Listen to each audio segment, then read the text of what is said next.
Une lueur d'espoir pour les personnes handicapées de tout genre du pays, pense plus d'un observateur. Au 4e jour des travaux de la première session ordinaire du Parlement, les députés ont adopté à l'unanimité le projet de loi portant protection et promotion des droits des personnes handicapées au Bénin. Un document de 79 articles répartis en 5 chapitres qui encadre les droits à l'accès aux services sociaux de base, à l'emploi, à la protection et à la promotion des personnes en situation de handicap au Bénin.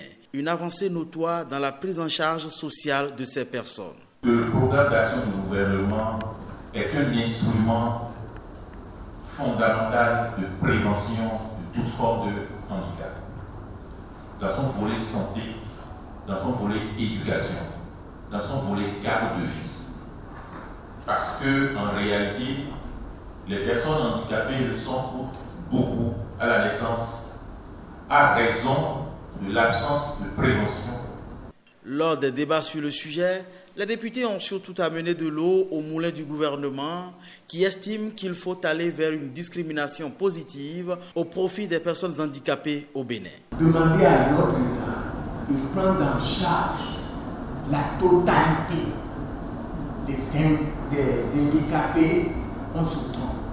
Il faut trouver d'autres mécanismes pour demander à notre gouvernement de mettre un budget, je ne sais pas quel budget. Nul ne souhaite jamais faire un enfant handicapé. Donc c'est d'abord un choc, un problème pour ces parents-là. Et il faut trouver un centre d'accueil pour ces enfants-là. Après le vote du projet de loi portant protection et promotion des droits des personnes handicapées, la séance a été suspendue. Elle reprend ce mardi en raison des festivités de la Pâque.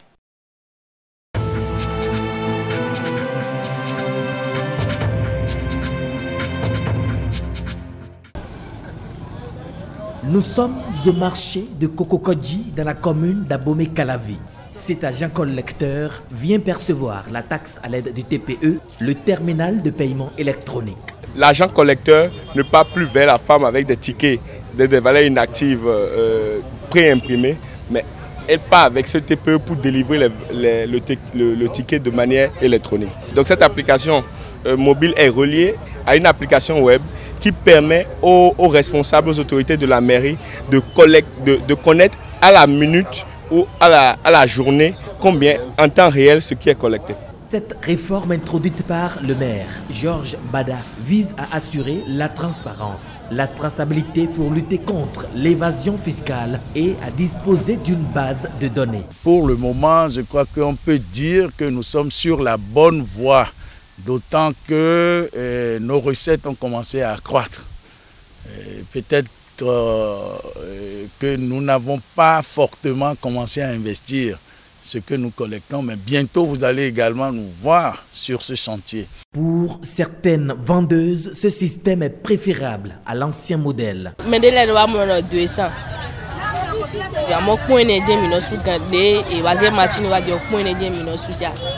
La phase pilote de paiement électronique séduit déjà certaines communes d'Afrique. Je crois fermement, dès les premières explications, j'ai compris que c'est un système qui peut aider à améliorer parce que ça permet d'identifier d'abord sur nos marchés qui est là, qui n'est pas là et qui fait quoi. C'est très important. Alors si nous l'adoptons, nous l'approprions, nous serons en mesure en tout cas d'avancer qualitativement. L'idéal à laquelle nous tendons, c'est de rendre beaucoup opérationnel le système de collecte et l'investissement à faire dans les marchés. Chaque marché pourra savoir exactement ce qu'on a collecté et également ce qu'on y a mis. Ce n'est pas la chasse à des habitudes antérieures, mais un changement dans les comportements. Le paiement électronique a déjà permis d'identifier 2000 usagers de ce marché. Les initiateurs de UPS, United Platform Solutions, entendent l'étendre au maximum de communes du Bénin et du continent.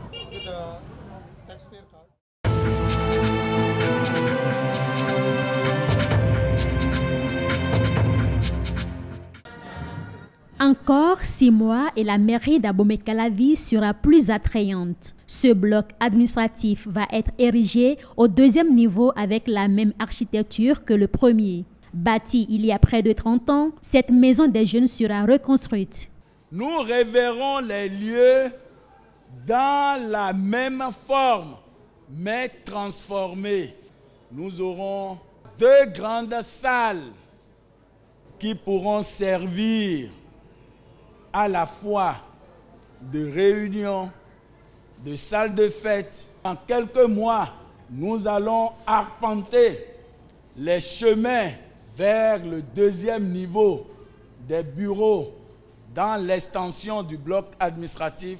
2 infrastructures modernes d'un coût global d'environ 318 200 000 francs CFA, présentées avec des caractéristiques de haut standing.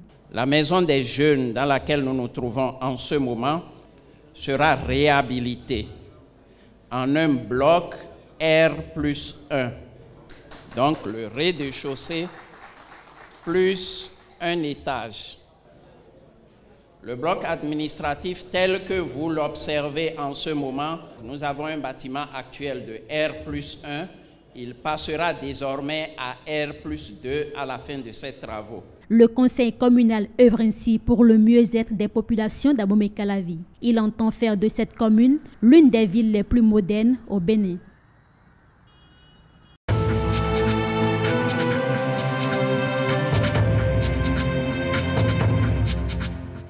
Mettre fin à la défécation à l'air libre, cela participe à l'assainissement de l'environnement. Le village de Aletan dans la commune de Banté s'inscrit dans cette logique. Le projet PAFIR, avec le soutien de l'ONG Aldip, reste engagé dans cette lutte.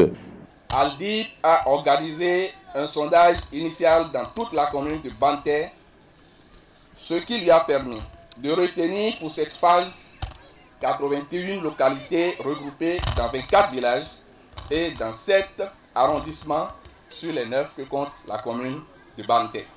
La mairie de Banté salue cette initiative qui vise à assainir l'environnement. Nous sommes désormais prêts et ne ménagerons aucun effort pour la durabilité des interventions dans notre commune. Et nous le souhaitons pour toutes les communes de notre pays. Le PAFIR, programme d'amélioration de l'accès à l'assainissement des pratiques d'hygiène en milieu rural, entend aller loin dans cette réalisation. Nous avons plus que jamais besoin de vous, de vos influences respectives, pour constituer un mouvement social, communautaire, plus fort et plus puissant, en vue d'enrayer définitivement cette mauvaise pratique et parvenir enfin aux objectifs que s'est donné le ministère de la Santé dans le document de politique et de stratégie en vigueur dans le sous-secteur. Le ministère de la Santé encourage ces initiatives. Pour réitérer l'engagement du ministère de la Santé et du gouvernement de la rupture à appuyer, aux côtés des acteurs du PAFIR, l'effort entrepris pour marquer la rupture avec les mauvaises pratiques d'hygiène et d'assainissement et adopter les comportements recommandables pour la santé et la préservation de l'environnement. Et compter sur l'engagement de tous les acteurs à différents niveaux afin que le Bénin soit au rendez-vous des objectifs durables du développement durable d'ici à l'an 2030. Objectif, mettre fin à la défécation à l'air libre.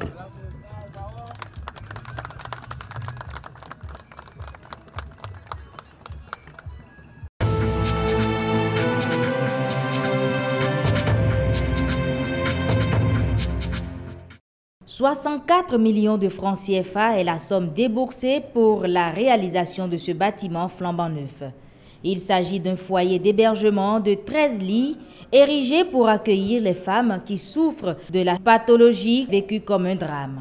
Notre joie est immense aujourd'hui parce que nous sommes fiers d'appartenir à cette grande famille qui travaille à les soulager.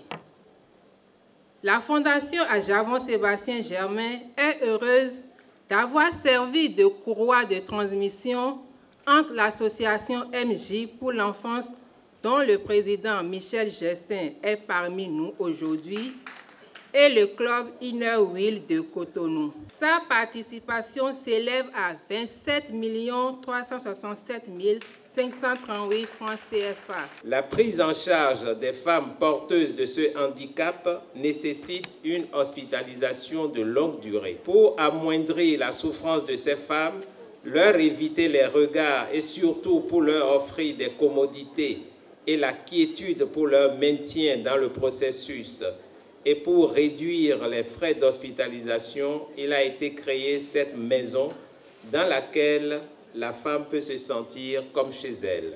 La satisfaction est à son comble chez les membres de Inner Wheel, le club initiateur du projet. Nous avons rêvé de voir s'améliorer un jour la situation socio-sanitaire de nos sœurs, de nos mères porteuses de fistules obstétricales. Celles-là qui s'envoient et blessées dans leur amour-propre subissent au quotidien différentes sortes de persécutions et de discriminations dans leur foyer et dans la société. Et aujourd'hui, le rêve est devenu une réalité. Pour l'ensemble de ces associations et organisations internationaux, le projet ne se limite pas seulement au traitement de la maladie, mais également au volet réinsertion sociale, ce qui se traduit par ce geste. Un geste pour redonner espoir à ces femmes meurtries par la maladie.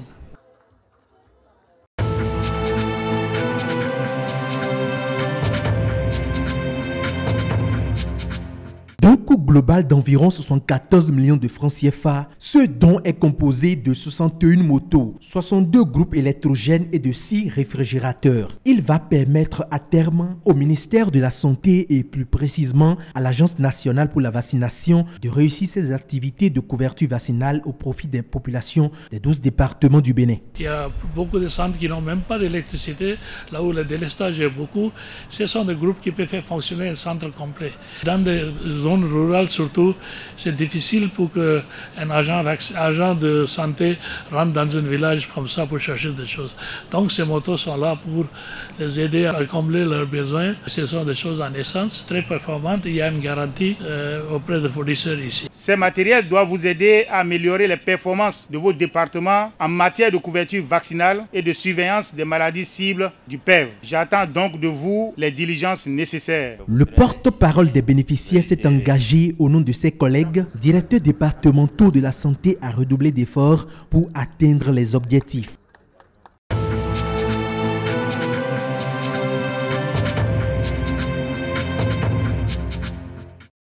Faire le point de la participation du réseau des journalistes spécialisés des questions de défense et de sécurité au séminaire d'Abidjan sur la collaboration entre les forces de défense et de sécurité et les acteurs des médias. Voilà le bien fondé de cette rencontre entre professionnels des médias béninois. Occasion pour annoncer la mise en place d'un réseau ouest-africain présidé par le Bénin. Nous avons été élus comme président et nous avons également eu la chance d'avoir le secrétariat général et le siège, le Bénin, comme le siège de ce réseau. Le Bénin est toujours le label des autres pays. Donc, en tant qu'exemple palpable qu'ils ont vécu, parce que nous sommes déplacés vers le camp de Bemberek, nous avons vécu comme des militaires. Nous avons projeté cette image-là devant l'Assemblée à Abidjan. Ça a trop séduit. Fort de cette expérience, le label Bénin est déjà convoité. Déjà le Togo nous a déjà demandé notre expertise pour venir les soutenir, pour que dans les tout prochains jours, qu'ils puissent avoir ce réseau. Le Burkina vient aussi de faire appel. À travers des partages d'expériences, le réseau sous-régional mis en place entend mieux favoriser le traitement des informations sécuritaires et se renforcer pour améliorer le partenariat entre deux institutions aux principes différents, les médias et la Grande Muette.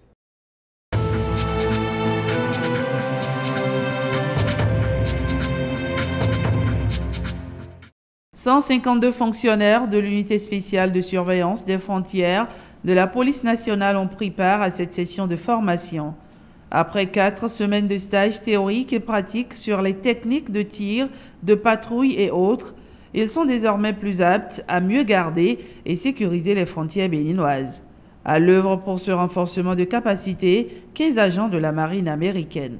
La sécurité des frontières constitue un intérêt commun pour les États-Unis d'Amérique et le Bénin, et nous devons travailler ensemble en vue de rendre nos pays plus sécurisés face aux menaces des groupes terroristes, des narcotrafiquants et des individus qui cherchent à troubler la paix sociale. Pour le gouvernement, ce stage répond à une logique de prévention face à la montée du terrorisme. Le stage de formation dont nous procédons à la clôture ce jour vient à point nommé pour préparer, qualifier nos hommes qui interviennent dans ces zones frontalières névralgiques du territoire national. Nous prenons l'engagement de restituer ces différents coûts à nos collègues qui n'ont pas pu participer à ce stage et faire des recyclages périodiques dans nos différentes unités pour perfectionner nos acquis et nous rendre plus professionnels dans nos différentes missions. C'est la deuxième formation après celle de 2015 financée par les États-Unis au profit de cette unité d'élite de la police nationale. Elle est sanctionnée par une remise d'attestation aux participants, puis un défilé des différents corps spécialisés.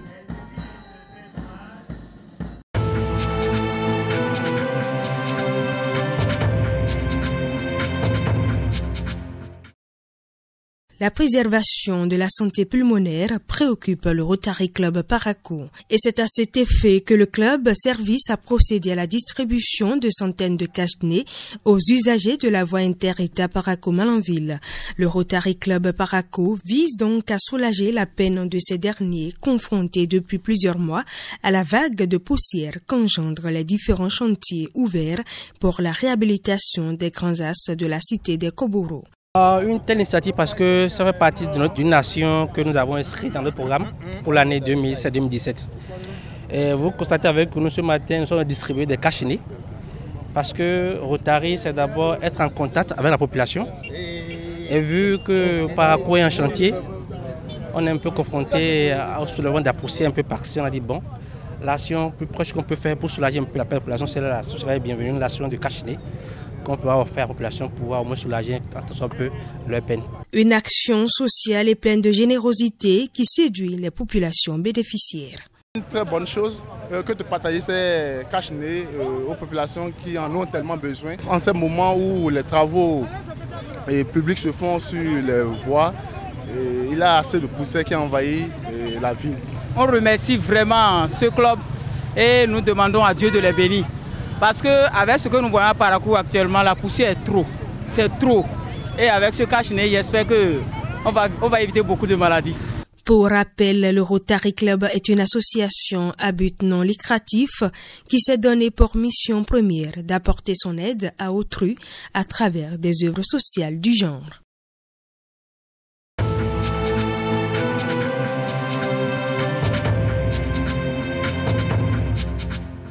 Nous avons souhaité rencontrer le président de la Cour constitutionnelle pour d'abord présenter notre organisation, nos activités et les défis de 2017.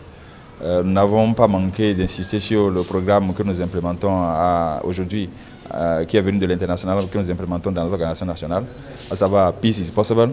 Alors, nous avons reçu des conseils aussi du président de la Cour constitutionnelle à travers notre programme que nous sommes en train de concocter sur l'éducation civique de la jeunesse par rapport à la connaissance des institutions telles que la Cour constitutionnelle et autres, sur son fonctionnement et sur le rôle que le citoyen est amené à jouer de façon permanente pour que la paix s'établisse. Nous avons remis un tableau symbolique, le credo de notre organisation. Nous avons estimé que les valeurs qui sont contenues dans ce credo doivent être partagées par les citoyens du monde et en l'offrant au président de la Cour constitutionnelle, nous étions très rassurés qu'il a été particulièrement séduit par la foi en Dieu, mais également sur le strophe qui dit que l'autorité doit s'appuyer sur la loi et non sur l'arbitraire.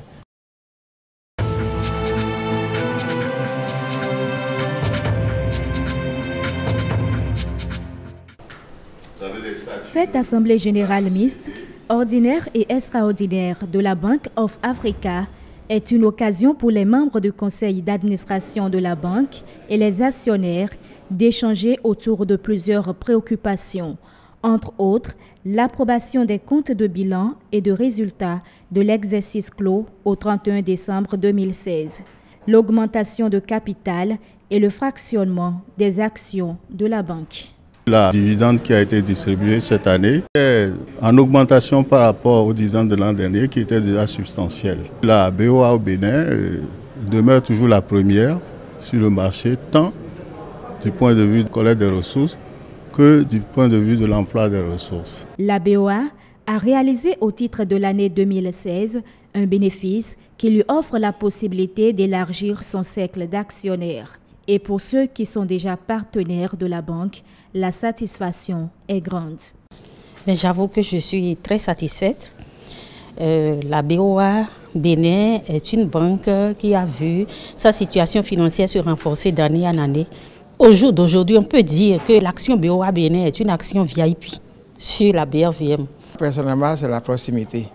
Les agents qui travaillent à la BOA, quand vous les sollicitez, ils sont à vos côtés. Depuis 1990, la BOA a ouvert ses portes au public béninois. Elle s'impose dans l'univers des banques de par son savoir-faire.